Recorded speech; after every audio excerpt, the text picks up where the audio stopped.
मेहदी के गछ तर मौरिया बिकाय लाल। मेहदी के गछ तर मौरिया बिकाय लाल। जेहि तर दुलरै तो दुल्हा मौरिया मोलथिन लाल। जेहि तर दुलरै तो दुल्हा मौरिया मोलथिन लाल।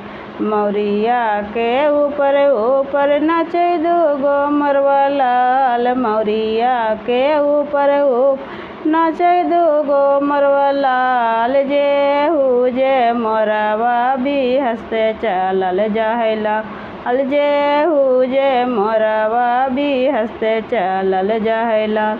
रहिया में पूछथिन बटैया एक भैया लाल। रहिया में पूछथिन बटैया एक भैया लाल। किना खरगा भरुआ के विवाह होवे जाय लाल। किना खरगा भरुआ के विवाह होवे जाय लाल।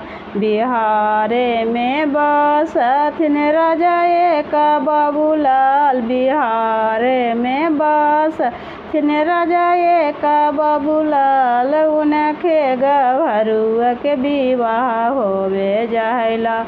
उनके भरुआ के विवाह होवे जाय लाल।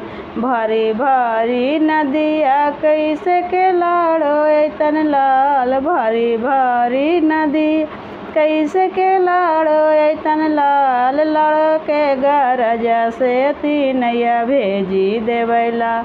लड़ के गरजा से तीनैया भेजी देवै लाल। नैया के बिछवन एक लैया भेजी देवै लाल। नैया के बिछवन एक लैया भेजी देवै लाल। नैया के खेवैया बहनैया भेजी देवै लाल। नैया के खेवैया बहनैया भेजी देवै लाल। मेहदी के गछ तर जोड़वा बिकाय लाल। मेहदी के गछ तर जोड़वा बिकाय लाल। जेहि तर दुलरै तो दुल्हा जोड़वा मोलथिन लाल। जेहि तर दुलरै तो दुल्हा जोड़वा मोलथिन लाल। जोड़वा के ऊपर ऊपर नाचे दूगो मोरवा लाल। जोड़वा के ऊपर ऊपर नाचे दूगो मोरवा लाल। जेहू जे मोरवा भी हंसते चलल जाय लाल। जेहू जे मोरवा भी हंसते चलल जाय लाल। रहिया में पूछथिन बटैया एक भैया लाल। रहिया में पूछथिन बटैया एक भैया लाल। किना खरगा भरुआ के विवाह होवे जाय लाल।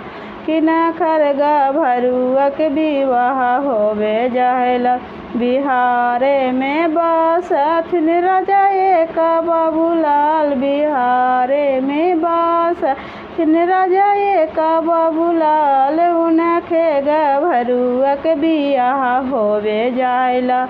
उनके भरुआ के विवाह होवे जाय लाल। भरी भरी नदिया कैसे के लाड़ो ऐतन लाल। भरी भरी नदिया कैसे के लाड़ो ऐतन लाल। लड़ के गरजा से तीनैया भेजी देवै लाल।